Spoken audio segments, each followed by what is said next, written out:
পর্যন্ত নাফসি নাফসি বলে কান্না করবেন। উম্মতেরা পাগলের মতো দৌড়াবেন। আল্লাহ পাক কফারিয়াতের আওয়াজ দিবেন, মারাত্মক আওয়াজ, রাগান্বিত আওয়াজ। লিমানিল মুলকুল ইয়াউম লিল্লাহিল ওয়াহিদিল কাহ্হার। আল্লাহ পাক যখন কুদরতি আওয়াজটা রাগান্বিত হালাতে দিবেন, আজকের দিনের রাজত্ব কার বলিয়া হাসরের ময়দানটা থর থর থর থর করে কেঁপে উঠবে। নবীরা পর্যন্ত গুনাহ নাই কিন্তু কান্না শুরু করবেন। মুসা নবী কাঁদবেন, আল্লাহ আমার উপায় কি হবে? ঈসা নবী কান্না করবেন, আমার কি উপায় হবে? ইব্রাহিম নবী কান্না করবেন, আমার উপায় কি হবে? আদম নবী কান্না করবেন, আমার কি উপায় হবে?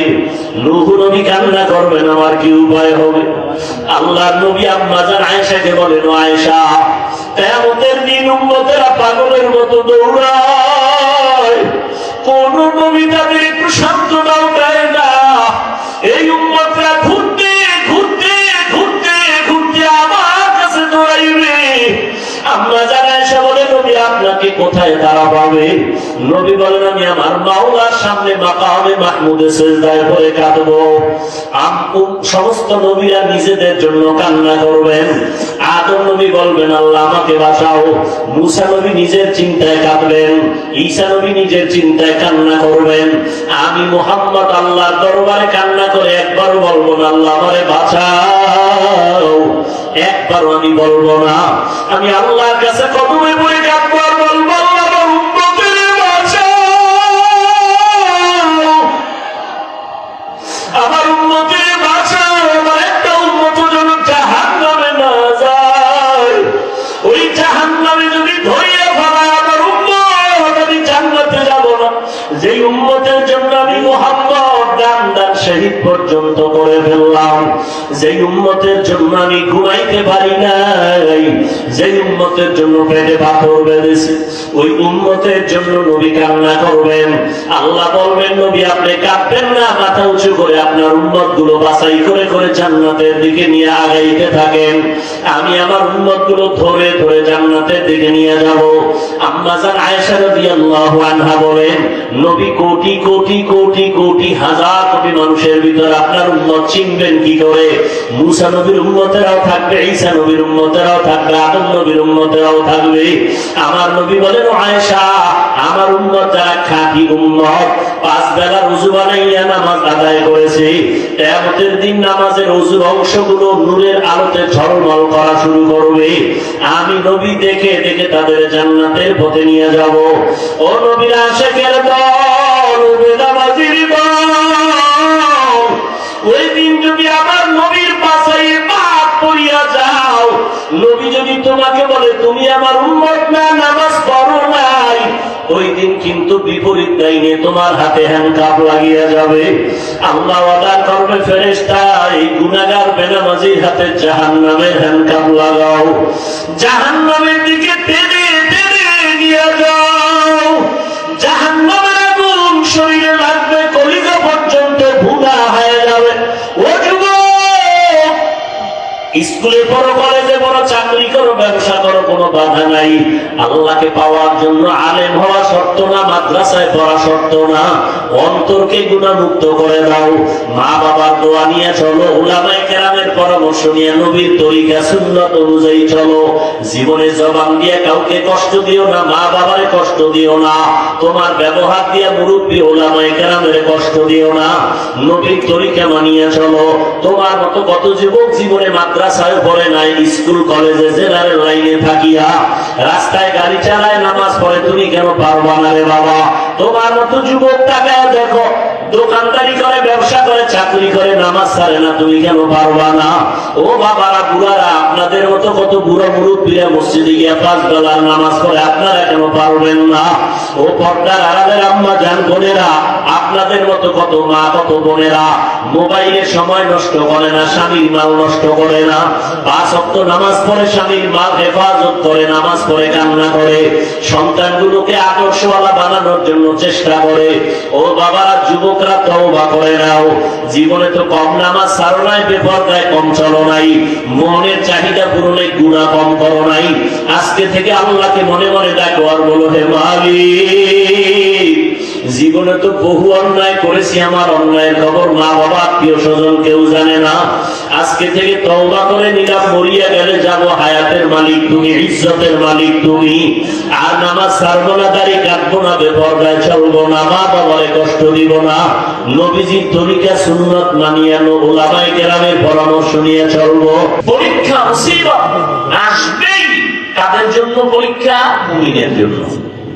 আল্লাহ এই পরীক্ষাটা মুমিনকে করবেন, বেঈমানকে কেন করবেন না? বেঈমানের জন্য জান্নাত নাই, জান্নাত শুধু মুমিনের জন্য। আমি মুমিনকেই জান্নাত দিব, বিনা হিসাবে দিব, তবে পরীক্ষায় পাশ করা লাগবে। 5টা জিনিসের দ্বারা আল্লাহ পরীক্ষা নেবেন: ভয়, ক্ষুধা, মালের ঘাটতি, জীবনের ঘাটতি, ফলের ঘাটতি। পাশ করতে হলে একটা পুঁজি লাগবে। 5 পরীক্ষায় পাশ করতে হলে কয় পুঁজি? এক পুঁজির নাম ধৈর্য। এই যে এখানে আপনারা বসছেন, এটাও এই ধৈর্য আবার 3 প্রকার। ইবাদতের বেলায় ধৈর্য, মুসিবতের বেলায় ধৈর্য, গুনাহের বেলায় ধৈর্য। এখানে বসছেন, এটা ইবাদতের একটা অংশ। যাদের ধৈর্য নাই ওরা নাই, যাদের ধৈর্য নাই, ধৈর্য না থাকলে আপনি বসতে পারবেন না, সম্ভব না। যাদের ধৈর্য আছে তারা বসে আছে। এটা হলো ইবাদতের বেলায় ধৈর্য, আর একটা হলো গুনাহের বেলায় ধৈর্য। মানে ফজরের 4 রাকাত নামাজ পড়তে সর্বোচ্চ 20 মিনিট লাগবে। কত মিনিট? 20 মিনিট। কিন্তু অনেকে 20 মিনিটের মজা পায়, ঘুমে না পায়, পাইয়া 20 মিনিটের মজায় 4 রাকাত নামাজ পড়ে না, ঘুমায়। 20 মিনিটের মজায় যে ঘুমাইলো নামাজ বাদ দিয়া, সে ধৈর্যের সাথে উঠতে পারলো না। শাস্তি দেখি, সাজাটা কি 20 মিনিট হবে? ধৈর্য নাই। অথচ সারা রাত মোবাইল চালাইছে, এজন্য কোনো পরোয়া নাই, চিন্তা নাই। সারা রাত মোবাইল চালায়, দেখছে কি কবিরা গুনাহ। কি বয়ান শুনবেন আপনারা? কি বয়ান করব? ধ্বংসের দ্বার প্রান্তে আমরা সব। লেখাপড়ার সফলতা নষ্ট, মোবাইল। যুবকদের চেহারা সব ফ্যাকাশে, সারা রাত কবিরা গুনাহ করলে চেহারায় নূর আসবে কি করে? আল্লাহ সবাইকে মোবাইলের গুনাহের থেকে হেফাজত করে। স্বামী আর স্ত্রী নুজহাতুল মাজালিসে ধৈর্যের বয়ান একটা ঘটনা আছে, 2 মিনিট বলবো। আবার তো আপনারা এমনি তো বলে কেসা কাহিনীর ওয়াস্তরি কি বলে না, বলে না? কে বলে? যে বেনামাজি। এই কথাগুলো কারা বলে? নামাজিরা ঠিক মত আসলে বলে না। ভেজাইয়া নামাজি ওয়াজ করছি একটু আগে, এরা বলে। আর বেনামাজি বলে কেচ্ছা কাহিনীর ওয়াজ করি। ওই আকবর জাহেলকে বলি, ও জাহেল, তুমি কেচ্ছা কাহিনী কি বুঝো? কোরআন হাদিসের ওয়াজ না করে কেচ্ছা কাহিনী বলে। তুমি জানো কেচ্ছা কাহিনীর পৃথিবীতে শ্রেষ্ঠ কিতাব হলো কোরআন শরীফ? তোমার সেই ধারণাই নেই, তুমি তো মূর্খ। তোমার সে ধারণাই নেই পৃথিবীতে শ্রেষ্ঠ কিচ্ছা কাহিনীর কিতাবের নাম কোরআন, শ্রেষ্ঠ কিচ্ছা কাহিনীর কিতাবের নাম হাদিস শরীফ। এবার ওলামায়ে কেরাম আমাকে একটু সহযোগিতা করবেন, সাধারণ মানুষ বুঝুক, একটু সহযোগিতা যারা আলেম আছেন করবেন। কোরআন শরীফে গরুর কেচ্ছা নাই, হাতির কেচ্ছা নাই,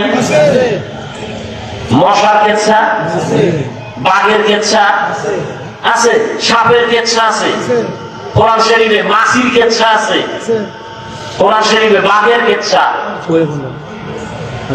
বহু কিচ্ছা কাহিনী, 2000-এর উপরে আয়াত আছে শুধু কেচ্ছা কাহিনী, কেচ্ছা কাহিনী, কেচ্ছা কাহিনী। আর আমরা তো ওই কেচ্ছাই বলি যেই কেচ্ছা উম্মতের শুনাইলে মানুষের দিল নরম হয়। আমরা তো সোনা বন্ধের কেচ্ছা বলি না, আমরা তো ওই কেচ্ছা শুনাই যেই কেচ্ছা শুনে মানুষ নামাজি হয়। তোমার বিরোধিতায় কি হয়েছে? তোমার কপাল পড়েছে, আর কিছুই হয়নি। কেন পড়েছে? আমি তো বলি সারা বাংলাদেশে চ্যালেঞ্জ করে বলি, যারা আলেমদের বিরুদ্ধে বলে আর ফেসবুকে লেখে এরা মা বাবার অভিশপ্ত সন্তান, কোন সন্দেহ নাই। মা বাবার অভিশপ্ত সন্তানেরাই আলেমের বিরুদ্ধে ফেসবুকে লেখে, ওর উপরে মা বাবার অভিশাপ, আল্লাহর লানত।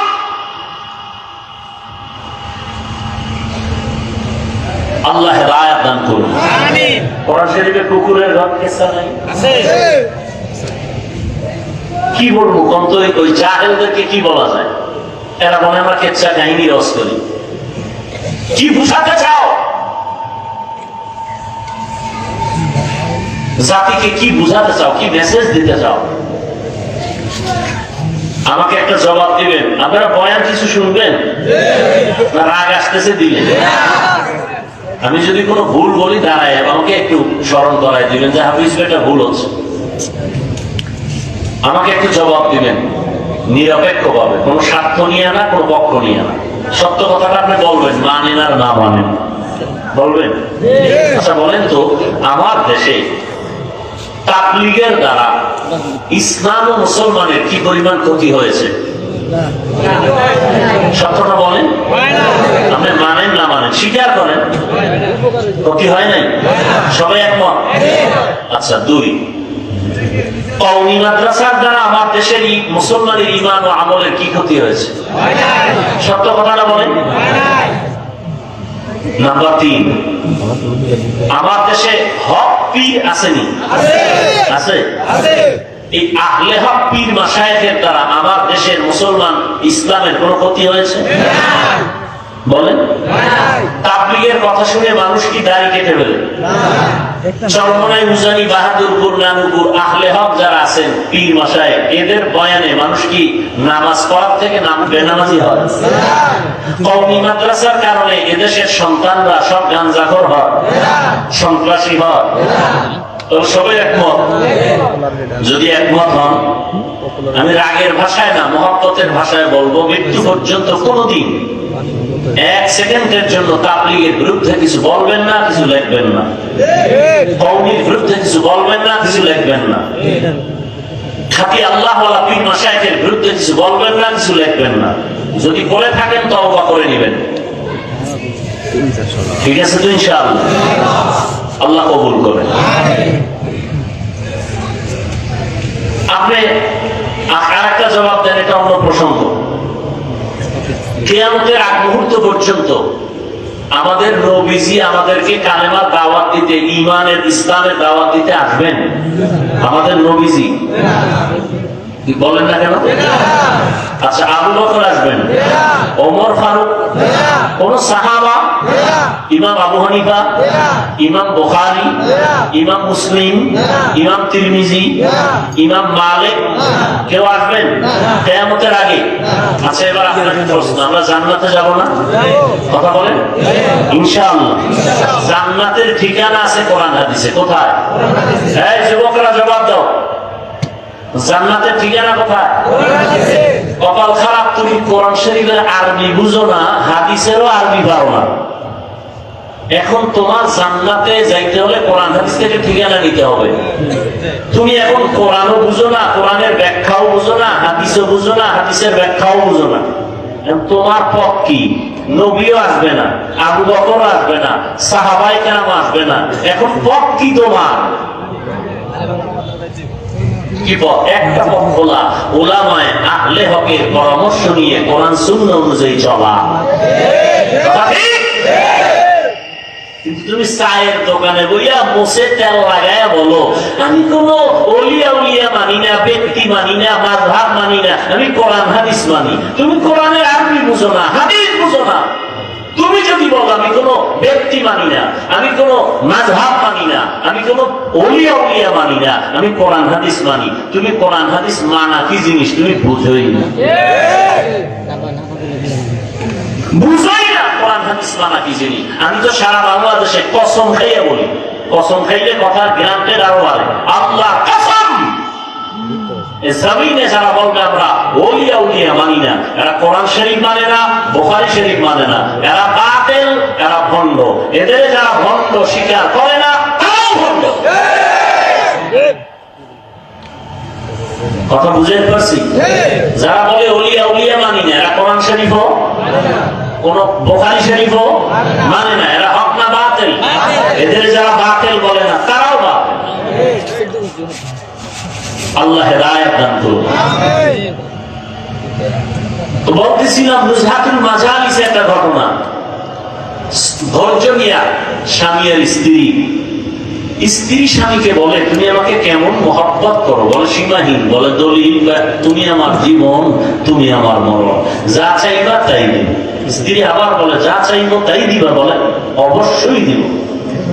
স্ত্রীও মোটামুটি দিনদারি, স্বামীকে একটু পরীক্ষাও করার নিয়ম, আসলে দিবা তা দিবা। তালাক দাও, তালাক কি দাও? স্বামী বলে মরে গেল তালাক, বলে তুমি আদা করছো দিবা, দাও। দুইজনে হালকা তর্ক, সমাধানের জন্য ওই যুগের নবীর কাছে রওনা। রাস্তার মাঝে গিয়া স্বামী বেচারা পইরা গিয়া পাও ভাঙছে, চিৎকার দিয়ে কাঁদে আল্লাহ আমারে বাঁচাও। স্ত্রী কয় নবীর দরবারে যাব না, বাড়িতে চলো। বাড়িতে গিয়া স্বামীর হাত ধরে বলে আমি যে তালাক চাইছিলাম কথাটা ফিরাই নিলাম, মাফ করে দাও। স্ত্রী বলে চাইলে কেন, চাওয়ার পরে আবার ফিরাই নাও কেন? স্ত্রী বলে তুমি রাসূলের হাদিস শুনাইছো না, কি মুসিবত আল্লাহ যাকে ভালোবাসেন তাকে মুসিবত দিবেন। আমি যে তোমার ঘরে সংসার করছি এত বছর কোনো মুসিবত পাইনি, তোমার কান্নাকাটি ছিল না, শব্দ ছিল না, বুঝলাম যেখানে মুসিবত নাই ওখানে খোদার রহমত নাই, আমিও নাই, তালাক চাইছি। কিন্তু যখন রাস্তায় গিয়া পাও ভাঙছে, আল্লাহকে ডাকছো, কান্না আসছে, শব্দ বের হয়েছে, আমি হাদিস অনুযায়ী ভেবে নিলাম রহমত নাজিল হয়েছে। যেখানে আল্লাহ রহমত আছে আমিও আছি। আর আমরা হালকা মুসিবতে পড়লে এলাকার কমিশনার থেকে গালাগালি শুরু করে খোদা পর্যন্ত যায়, ঠিক নেই? অথচ আল্লাহ বলেন অবশ্যই আমি মুসিবত দিয়া পরীক্ষা করবই করব, 5টা জিনিসের মাধ্যমে। পাস করার জন্য পুঁজি লাগবে একটা, নাম কি বলেন? ধৈর্য। দাম কত? ধৈর্যের পরীক্ষা দিলেন ইব্রাহিম নবী ইসমাইলের ছুরির তলে নিয়ে। বাবারও যেমন ধৈর্য, সন্তানেরও তেমন ধৈর্য। আল্লাহ কয় যারা ধৈর্য ধারণ করার গুণটা অর্জন করবে আমি তাদের তো অনেকগুলো পুরস্কার দিব, তবে 2টা পুরস্কার দিব মারাত্মক কঠিন, বড় দামি। একটা দুনিয়ায় আর একটা পরকালে। দুনিয়াটা কি? আমি আল্লাহ তার বন্ধু হয়ে থাকবো। সুবহানাল্লাহ আসে না? ইয়া আইয়ুহাল্লাযীনা আমানু ইসতাঈনু বিস-সাবরি ওয়াস-সালাহ ইন্নাল্লাহা মা'আস-সাবিরিন।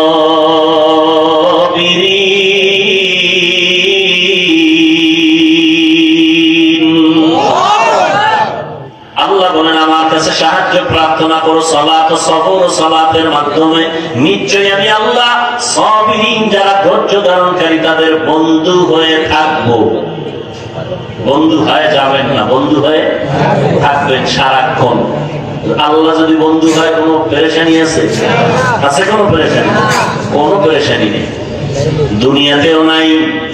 ধৈর্য ধারণকারী যারা তাদের জন্য আরেকটা বড় পুরস্কার পরকালে। কি?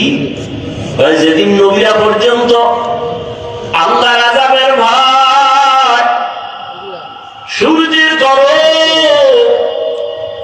জাহান্নামের আগুনের গরমে বেকার হয়ে যাবে নবীরা যাদের কোনো গুনাহ নাই, সেই দিন আমি আল্লাহ ধৈর্য ধারণকারীদের বলবো বিনা হিসাবে জান্নাতে চলে যাও।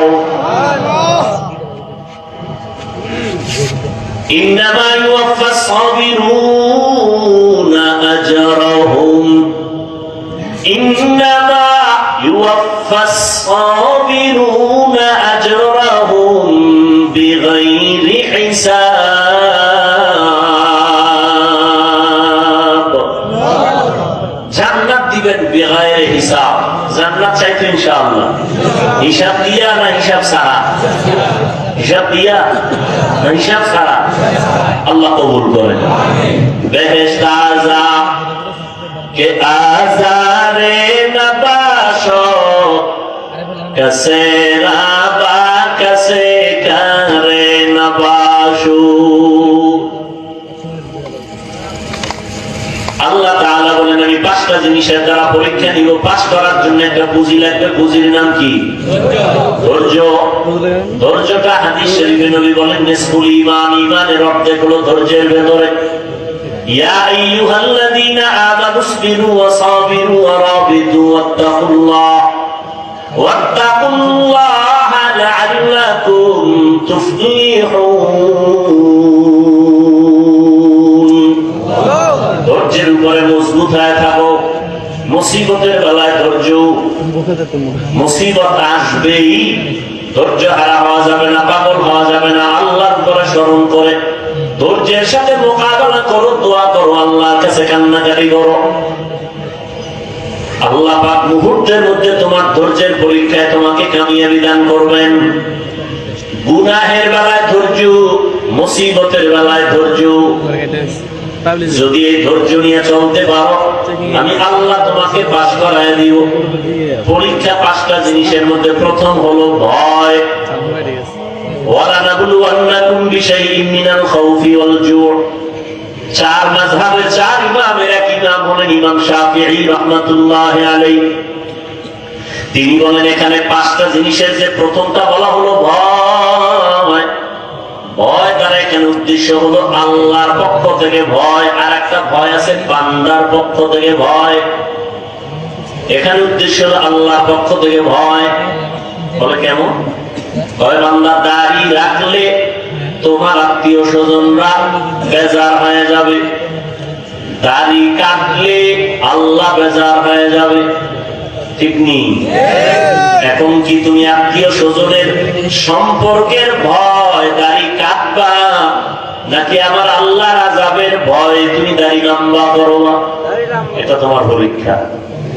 তুমি যদি পর্দা করো, তোমার আত্মীয় স্বজনরা বেজার হয়ে যাবে। এত পর্দা কেন?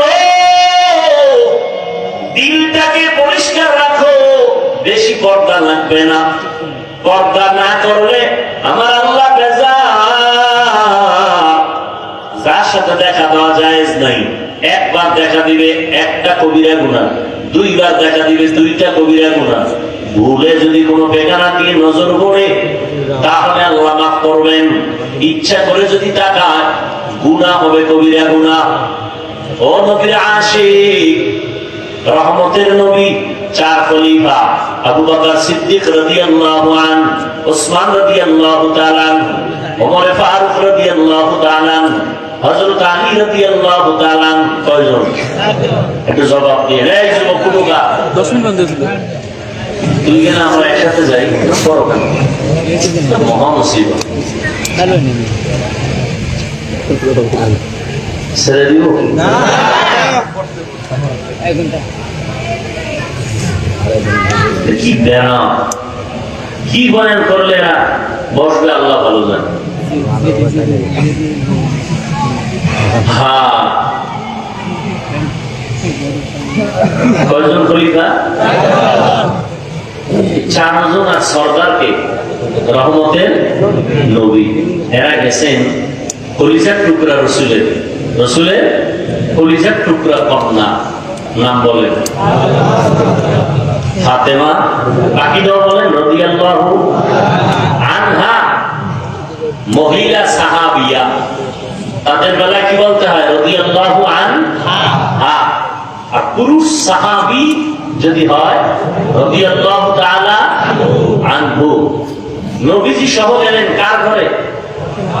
ফাতেমা রাদিয়াল্লাহু আনহার ঘরে। ফাতেমা রাদিয়াল্লাহু আনহা মেহমানদারির জন্য একটা সুন্দর পেয়ালায় মধু দিয়েছেন। কি মধু? মধু দিয়েছেন। 4 খলিফার সামনে রহমতের নবী বসে আছেন, মধু দিছে। ভালো না জিনিসটা? দিছে তার কন্যা, কলিজার মেয়ে।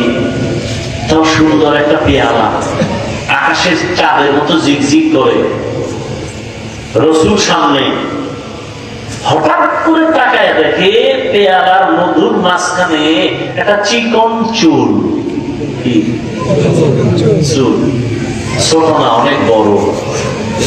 বড় চুলটা কাজের হয় না, পুরুষের না। বর্তমানে বলা মুশকিল, কারণ পুরুষের চুল তো মহিলাদের থেকে লম্বা, ঠিক নেই? স্টাইল মহিলাদের মতো পেছনে কোপা বাঁধে, আবার ভাব লয়, তারা সাধক। কি হাদিস শরীফে স্পষ্ট, যেই পুরুষ মহিলার সাথে সাজবে, যেই মহিলা পুরুষের সাথে সাজবে, জাহান্নাম, জাহান্নাম, জাহান্নাম। এখন তো আবার ওদিকে গেলে তো আরেক ঝামেলা, কি জেন্ডার? মেয়েরা থাকবে আকার আকৃতিতে মেয়ে, কিন্তু ভাবটা দেখাবে পুরুষের মতো, ঠিক না? আর ছেলেরাও ওই ভাব ধরতেছে। মেয়েরা জিন্সে, ছেলেরা প্যান্ট শার্ট পরে, এখন মেয়েরাও কথা বলে না, পরে বেশি হয়। যাই হোক, চুল চিকন। নবীজি কয়, দেখছেননি আপনারা? ইয়া রাসূলুল্লাহ, দেখছি। কি? মধুর পেয়ালা। ভিতরে কিছু নজর করে দেয় না, দেখছি একটা লম্বা চুল। এখান থেকে একটা মন্তব্য করেন তো, এর জন্য কি?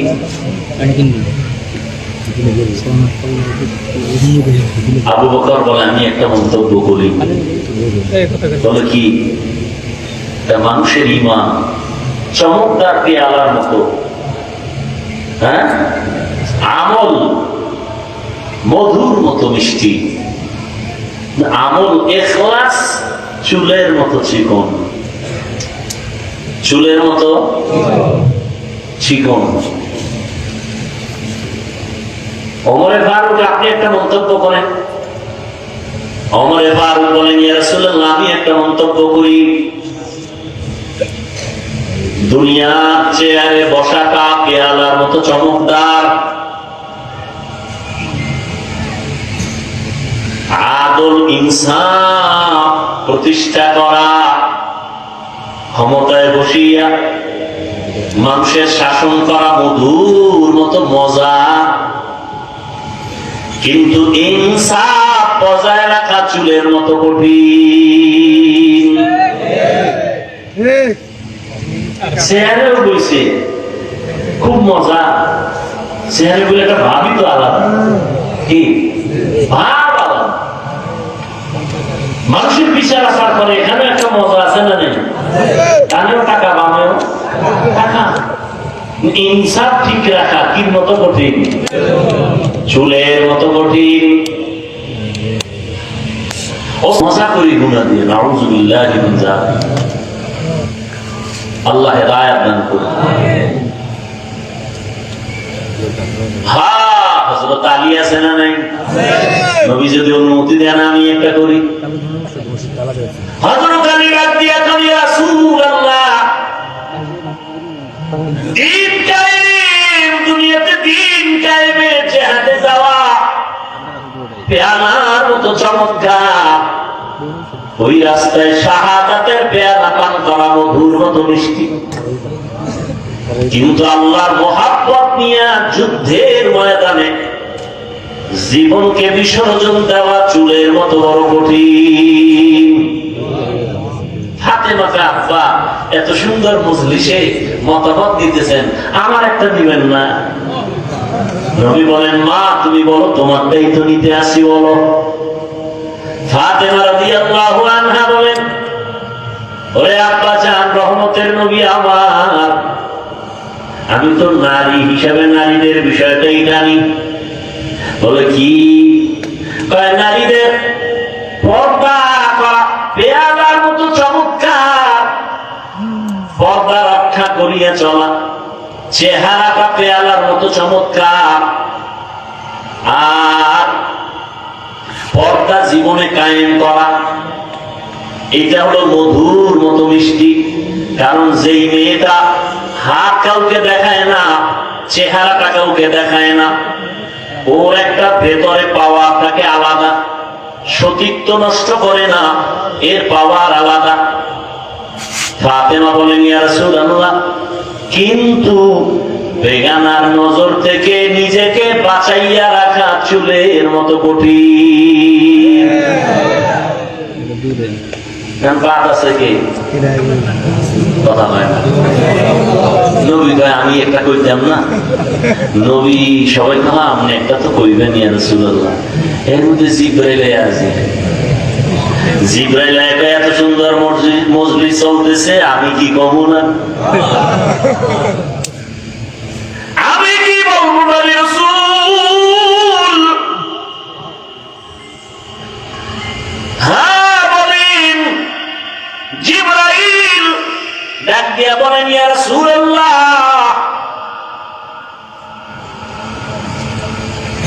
আমি বলতে চাই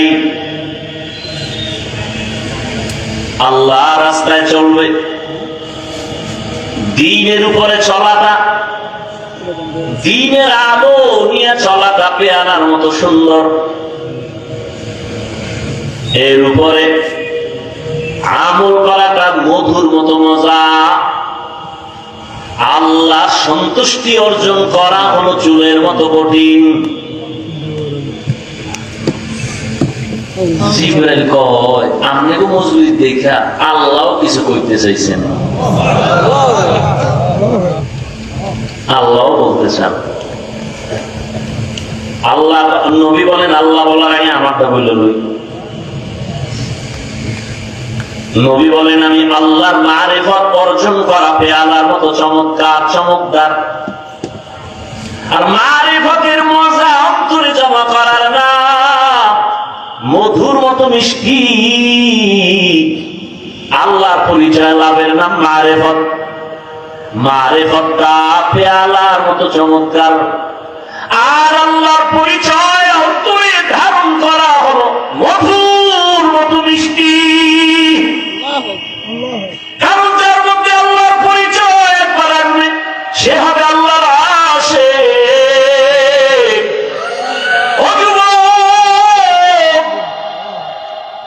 তুমিও মুসলমান আমিও মুসলমান, তোমার আল্লাহ আমার আল্লাহ এক, তোমার নবী আমার নবী এক, তোমার ধর্ম আমার ধর্ম এক, তোমার কাবা আমার কাবা এক, তোমার কালেমা আমার কালেমা এক।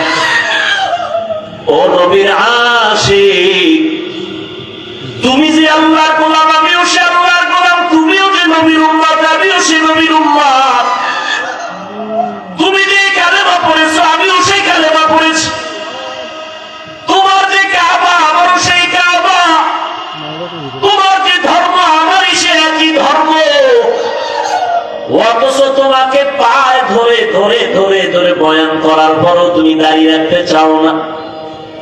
আমি দাড়ি কাটতে লজ্জা পাই, তুমি দাড়ি রাখতে লজ্জা পাও, তুমি কেমন মুসলমান? আমি টুপি মাথায় না দিলে লজ্জা লাগে, তুমি মাথায় টুপি দিতে লজ্জা লাগে, তুমি কেমন মুসলমান?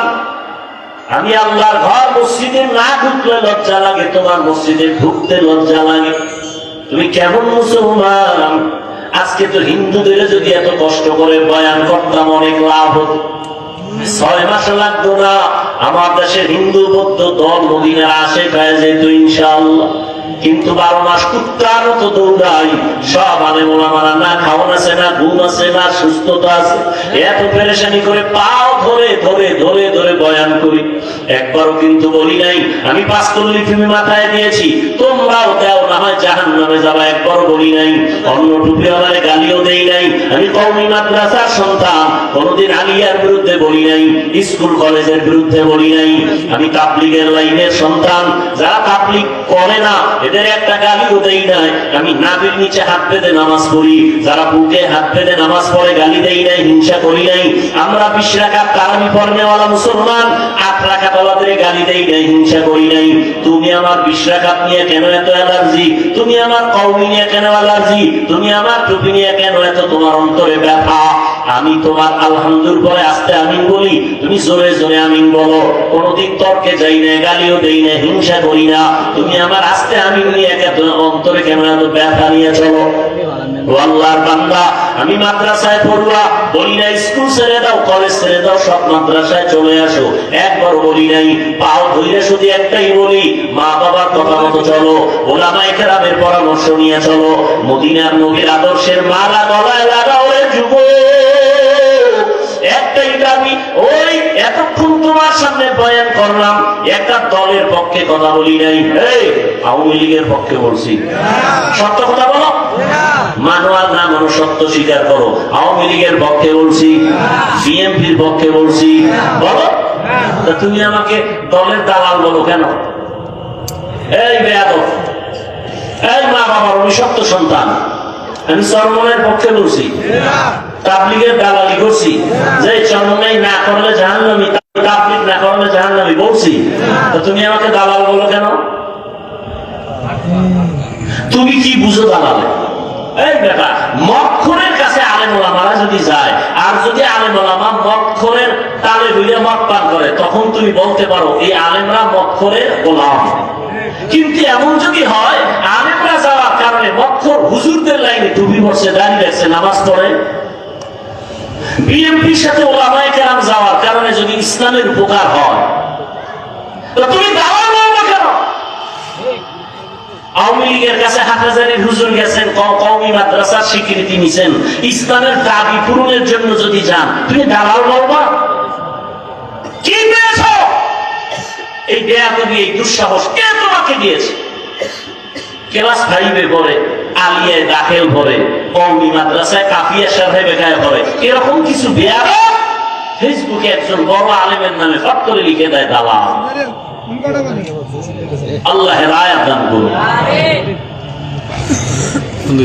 আল্লাহ, এই যুবক,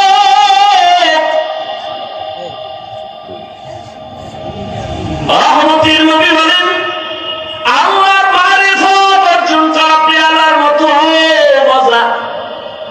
মারিফতের মজা যখন অন্তরে লাগবে তখন মধুর মতো মিষ্টি।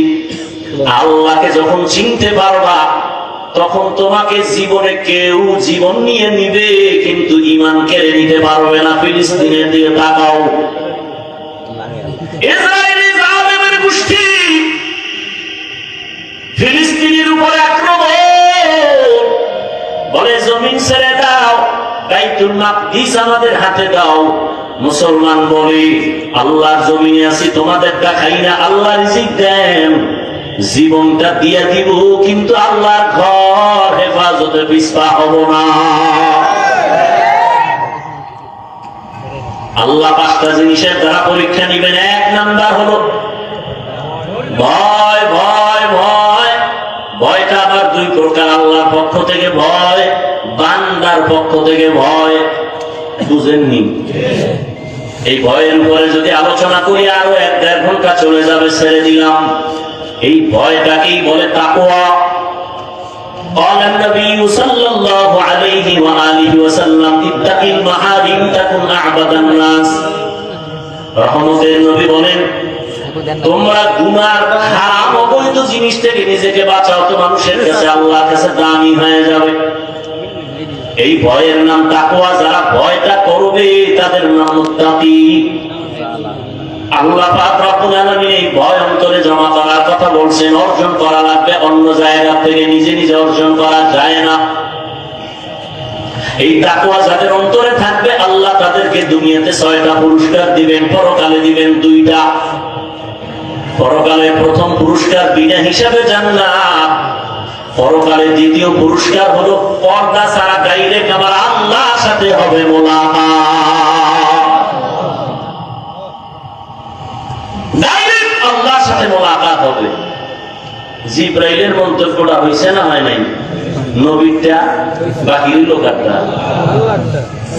আল্লাহ বলেন, জিবরাইল বলো, এত সুন্দর চমকদার মজলিসের মধ্যে আমি আল্লাহ একটা মত দিতে চাই। 4 খলিফা আমার নবীর কলিজা ফাতেমা, আমার রহমতের বন্ধু রহমতের নবীর জানায় দাও, জান্নাতটা কিন্তু পেয়ালার মতো চমকদার হবে, এত সুন্দর। আর জান্নাতের ভেতরের নাজ নিয়ামত হবে মধুর মতো মজা, এত মজা। জান্নাতের মধ্যে কোনো অশান্তি নাই, কোনো বাথরুম নাই। আল্লাহ তাআলা হুর দিবেন 70টা করে, এমন সুন্দর রুম আল্লাহ সাজাইছেন। মধুর মতো মজা, কিন্তু এই জান্নাত পাওয়ার জন্য যে কাজগুলো করা লাগবে, এই কাজ দুনিয়াতে করা চুলের মতো বড় কঠিন। হ্যাঁ, 2 নাম্বার পরীক্ষা হবে আল্লাহর পক্ষ থেকে, ক্ষুধার মাধ্যমে। ইমাম শাফিঈ রাহমাতুল্লাহ আলাইহি বলেন, এখানে ক্ষুধা দ্বারা উদ্দেশ্য হলো রোজা। যেমন গত রমজানে অনেক মুসলমান এখানে আছে রোজা রাখে নাই, চায়ের দোকানে বৈশা গল্প করছে আর বলছে রোজা রাখো না কেন? বলে আমার ঘরে কি ভাতের অভাব, আমি রোজা রাখবো কেন? এরকম কুলাঙ্গার চাঁদপুরে নাই। আমরা কি আসলে ভাতের অভাবে রোজা রাখছি? হ্যাঁ, ওরা রোজা তো হিন্দুরাও রাখে, খ্রিস্টানেরাও রোজা রাখে, ইহুদিরাও রোজা রাখে, তবে তাদের নাম আলাদা, সিস্টেম আলাদা। তাদের নাম হলো না খাওয়ার সাধনা। না খাওয়ার সাধনা হিন্দুরাও করে, বৌদ্ধরাও করে, ইহুদিরাও করে, খ্রিস্টানেরাও করে, সব ধর্মে আছে। আমাদেরটা না খাওয়ার সাধনা না, আমাদের সাধনা হলো না খাওয়ার মাধ্যমে আল্লাহ পাওয়ার সাধনা। ইয়া আইয়ুহাল্লাযীনা আমানু, ও মুমিন, কুতিবা আলাইকুমুস সিয়াম কামা কুতিবা আলাল্লাযীনা মিন ক্বাবলিকুম লাআল্লাকুম তাত্তাকুন। ক্ষুধার মাধ্যমে আল্লাহ পরীক্ষা নিবেন। ওরে শুধু কি সওয়াবের কথা? ওরে শুনো না, এই মোবাইল যারা চালাও, আজকে বাসায় গিয়ে গুগলে সার্চ দিও, গুগলে সার্চ দিও রোজার দ্বারা শরীরের ফায়দা কি। সমস্ত চিকিৎসাবিদ বিজ্ঞানীরা একমত, শরীর কন্ট্রোলিং পাওয়ার যা আছে, আল্লাহ কুদরতি কিছু পাওয়ার, এর মধ্যে একটা পাওয়ার শরীরের ব্যালেন্স ঠিক রাখার জন্য আল্লাহর পক্ষ থেকে অপরিহার্য একটা আইন হলো রোজা। শরীর সুস্থ থাকার একটা অপরিহার্য আইন, একটা নিয়ম, একটা ঔষধ রোজা। কপাল পরারা রোজারে বানাইছে রোগের কারণ, রোজা রাখলে গ্যাস বাড়ে, রোগ বাড়ে, অথচ আল্লাহ পাকই রোজা দিচ্ছেন রোগের ঔষধ, আর এই ঔষধের বানাইছে রোগ। কত বড় নিমক হারাম। আর রাসূল শুধু কি রমজান, আরাফার রোজা রাখছেন, আশুরার রোজা রাখছেন, আসতেছে মুহররমের রোজা, আশুরার রোজা। রহমতের নবী সোমবার, বৃহস্পতিবার সপ্তাহে রোজা রাখতেন। আমি অহংকারের জন্য বলি না, একটু বুঝাবার জন্য বলি। আল্লাহ বহু বান্দারা রোজা রাখে সোমবার, বৃহস্পতিবার। আলহামদুলিল্লাহ, আমিও চেষ্টা করি রাখার জন্য। এত সফর করি, এত কষ্ট করিও যদি আমি রোজা রাখতে পারি, বাবা তুমি কেন পারো না? রাখবা, শরীরটা সুস্থ থাকবে। এক হিন্দু ডাক্তার রমজান মাসে একটা লেখা দিছে, বিশাল লেখা, রোজায় শরীরের কি কি ফায়দা ডাক্তারি মতে। আর সে রোজা রাখে না, রোজা রাখলে রোগ বেড়ে যাবে, নাউযুবিল্লাহ। ক্ষুধার মাধ্যমে পরীক্ষা, এ বিষয়ে আর প্রতি আগাইলাম না। 3 নাম্বার পরীক্ষা হবে মালের কোরবানি। ইমাম শাফিঈ রাহমাতুল্লাহ আলাইহি বলেন, এখানে মালের কোরবানি দেওয়ার উদ্দেশ্য হলো যাকাত। ধনীরা যাকাত আদায় করো, যাকাত দাও। যাকাত দেওয়া এক জিনিস, যাকাত আদায় করে দেওয়া আর এক জিনিস। সারা বাংলাদেশে ঘুরি, ফাঁকে ফাঁকে সাইনবোর্ডে লেখা দেখি দারিদ্র বিমোচন করো, দারিদ্র বিমোচন করো। জমিনে দারিদ্র বিমোচনের আল্লাহর পক্ষ থেকে একটা মহা অর্থনৈতিক আল্লাহ সিস্টেম দিয়েছেন, যাকাত দিবে ধনীরা। আমি তো আল্লাহর কসম করে বলি, আল্লাহর আইনে ধনীরা যদি পাই পাই করে হিসাব করে গরিবের যাকাত দেয়, এ জমিনে দারিদ্র বিমোচন হয়ে যাবে। সঠিকভাবে যাকাত দেওয়া হয় না, এ বিষয়ে রমজানে অনেক বয়ান করেছি। যাকাত গরিবেরা কয়টা দাম, কোনো টেনশন নেই, আমাদের মালও নেই, পরীক্ষাও নেই না। তোমাকে আর একটা পরীক্ষা, জানের কোরবানি। ধনীরা দিবে মালের কোরবানি মাদ্রাসা করার জন্য। আমার ভাইরা কেউ 1 লাখ, কেউ 2 লাখ, কেউ 50,000 ধনী মানুষ দিয়ে দিলেন। কিন্তু এখন ঘর উঠানো লাগবে, মাটি কাটা লাগবে, ইট দিয়ে গাঁথনি দেওয়া লাগবে। এটা ধনী পারবে না, তাই গরিব তোমরাই খাটনি দাও, জানের কোরবানি দাও। মালের কোরবানি দিলাম আমরা, জানের কোরবানি দাও তোমরা। আল্লাহ সমাজটাকে ব্যালেন্স করে দিয়েছেন, জানের কোরবানি। ইসমাইল নবী জানের কোরবানি দিতে বাবা চুরির নিচে শুয়ে পড়ছেন। মালের কোরবানি, হাজী সাহেবরা বাইতুল্লাহ যায়, জানের কোরবানি, মালের কোরবানি। নামাজে দাঁড়াও বান্দা, এখানে মালও লাগে, জানও লাগে। ইবাদতে মালি, ইবাদতে বদনি। ও বান্দা, তুমি আল্লাহর দেওয়া জিনিস আল্লাহর পথে ব্যয় করো, কোরবান করো। ইন্না সলাতি ওয়া নুসুকি ওয়া মাহইয়ায়া ওয়া মামাতি লিল্লাহ ওয়া মামাতি লিল্লাহি রাব্বিল আলামিন। 5 নাম্বার পরীক্ষা হলো ফলের মাধ্যমে, আস-সামারাত। ইমাম শাফিঈ রাহমাতুল্লাহ আলাইহি বলেন, এখানে ফল দ্বারা উদ্দেশ্য হলো সন্তান। কারণ জমিনে যত মা আছে, মা, কোরআন শরীফে আল্লাহ তাদেরকে বলছে এরা ফসল উৎপাদনের ক্ষেত, আর ওই ক্ষেতের ফসল হলো সন্তান। ফসল সন্তান। আল্লাহ ফলের পরীক্ষা নিবেন। সন্তান আল্লাহ কাউকে দিবেন না, এটাও পরীক্ষা। কাউকে দিবেন, এটাও পরীক্ষা। আবার কাউকে দিয়া নিয়ে যাবেন, এটাও পরীক্ষা। সন্তান দেওয়ার ক্ষমতা আল্লাহর, নেওয়ার ক্ষমতাও আল্লাহ। ছেলে দেয় আল্লাহ, মেয়ে দেয় আল্লাহ, ঠিক নেই? আল্লাহ পরীক্ষা করেন। লিল্লাহি মুলকুস সামাওয়াতি ওয়াল আরদ ইয়াহাবু লিমান ইয়াশাউ ইনাসা ওয়া ইয়াহাবু লিমান ইয়াশাউ যুকুর আও ইউযাওবিজুহুম যুকরানা ওয়া ইনাসা ওয়া ইয়াজআলু মান ইয়াশাউ আকিমা ইন্নাহু আলিমুন কাদির। আল্লাহ বলেন, আসমান জমিনের চাবিকাঠি ক্ষমতা আমার হাতে।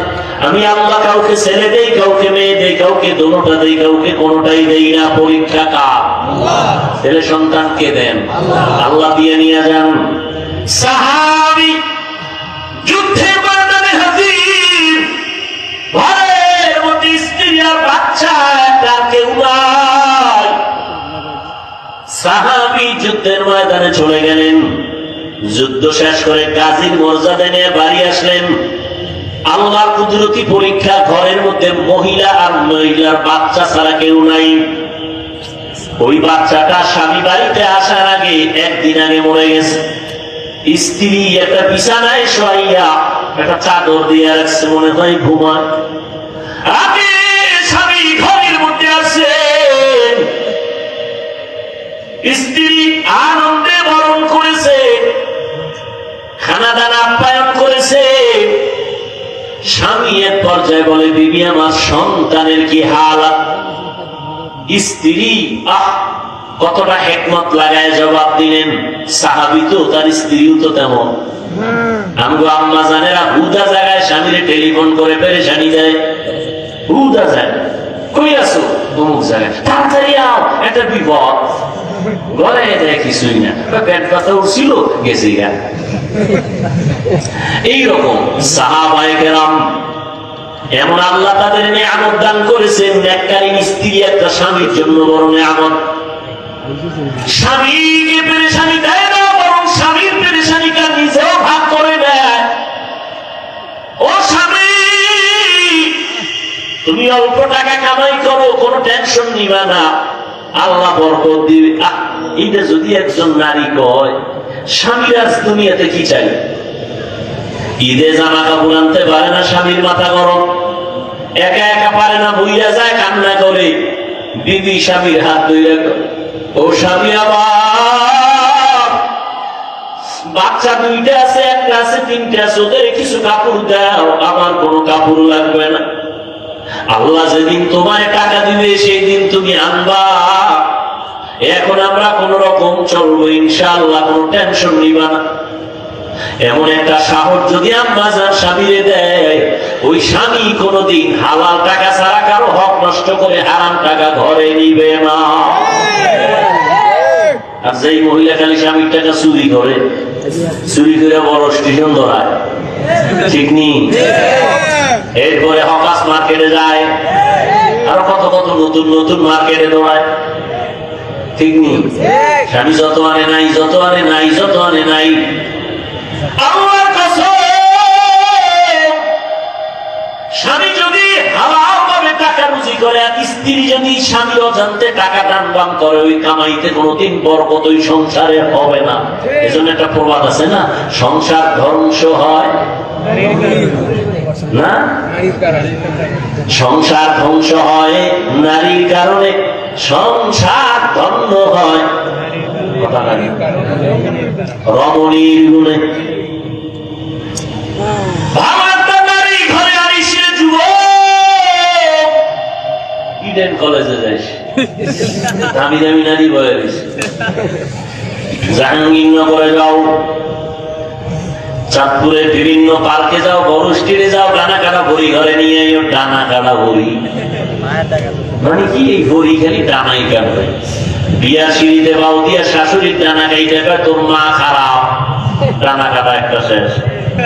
কয়েকদিন কয় তোর বাপটাও কি করুন, চাঁদপুর থাকবি, তা শহরে বাসাবা, না হয় ঢাকায় ল, ঢাকায় যাইয়া স্বামী একদিক স্ত্রী আর একদিক কিছু টাকা আত্মসাৎ করে কয় তোর ডানাও কাটলাম কেন, ডানা কাটা বড়ি।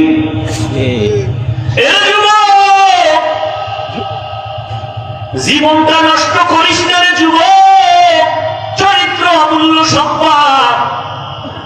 ভালো একটা নারী ঘরে নি, দুনিয়াতে জান্নাতের ঘেরান নাকে পাইয়া কবরে যাবে।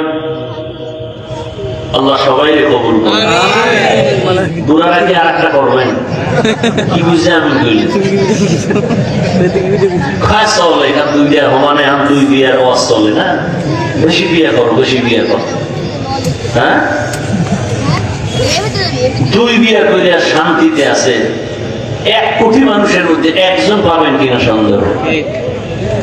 বড় বউয়ের মন খুশি করে কবরে যাওয়া বড় বড় বড় বড় হাজার বড় থেকে কঠিন। একজনে 4 বিয়ে করছে, কয় বিয়ে? একজনে জিজ্ঞাসা ভাই আপনি 4 বউর হক আদায় করেন, কহ কেমনে? কয় ছোট বললোকে থাকি আর 3 বললোকে মোবাইলে সারি, হক আদায় করে। 4 বিয়ার ওয়াজ চলে, কিন্তু আল্লাহ যে একটা রেড সিগন্যাল দিয়ে রাখছে আয়াতটার মধ্যে খবর নাই। যদি তুমি স্ত্রীদের মধ্যে ইনসাফ বজায় না রাখতে পারো, খবরদার ফাওয়াহিদা একটা নিয়ে থাকো, না স্ত্রী তোমার জাহান্নামে যাওয়ার কারণ হয়ে যাবে। আল্লাহ মাফ করুন। সব ধ্বংসের পেছনে মোবাইল। হ্যাঁ যুবকেরা, চরিত্র সুন্দর করো, ডাক্তার হও, আদর্শবান হও, ইঞ্জিনিয়ার হও, আদর্শবান হও, জীবনে সম্মান দেখবা কাকে বলে।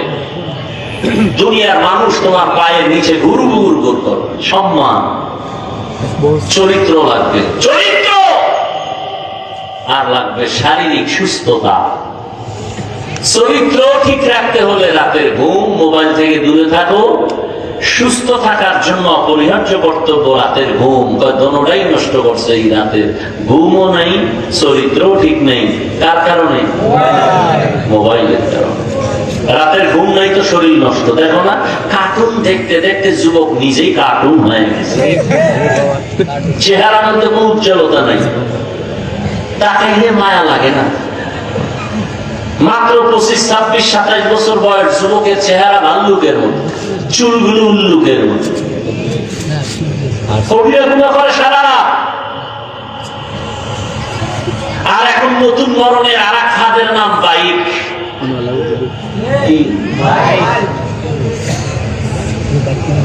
বাইক মানে বইলেই শরীর খালি আগুন লাগে, আগুন গরম হয়। আর পেছনে যদি বিপরীত পাশ থাকে তো আরো আগুন। আল্লাহ হেদায়েত দান করুন।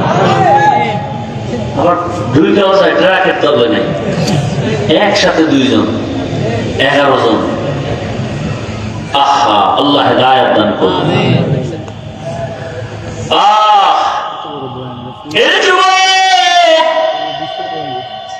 ভালো করে বুঝো, আল্লাহর মহব্বত নিয়া জীবনটারে সুন্দর করে আগাও। সাহাবী যখন বলে আমার সন্তান কই, মরে গেছে, কয় না, আমার সন্তান ঘুমায়, আসলে তো মরে গেছে। যদি এখন বলি স্বামীর মনটা খারাপ হবে, যুদ্ধ পরিচালনা করে আছে, স্ত্রী সান্ত্বনা দিছে, ঘুমাইতো বাবা উনি চিন্তায় ঘুমায় গেছে। ফজরের আজান হয়ে গেল, দুজন উঠে ফজরের নামাজ আদায় করে।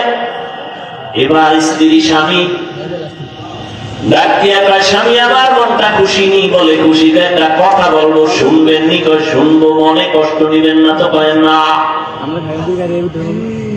শুনেন, আমরা খেয়াল করেননি, আমি 2 মিনিটে মোনাজাত দেব একটু।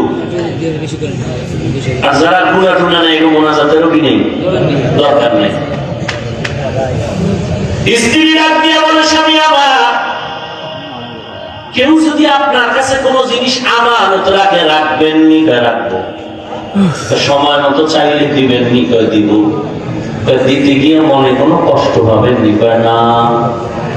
দেখছেন নি কারবার, বুঝেননি? স্ত্রী ডাক দিয়ে কয়, স্বামী আমার। এই কথা শুনে স্বামী একটা চিৎকার মেরে পড়ে গেছে। হুশিয়ার ডাক দিয়ে কয়, বিবি, আল্লাহ সন্তান দিছেন, নিয়ে গেছেন, দুঃখ নাই। তবে হাদিস আর কোরআনের বয়ানে যা বুঝলাম, ধৈর্যের পরীক্ষায় তুমি পাস।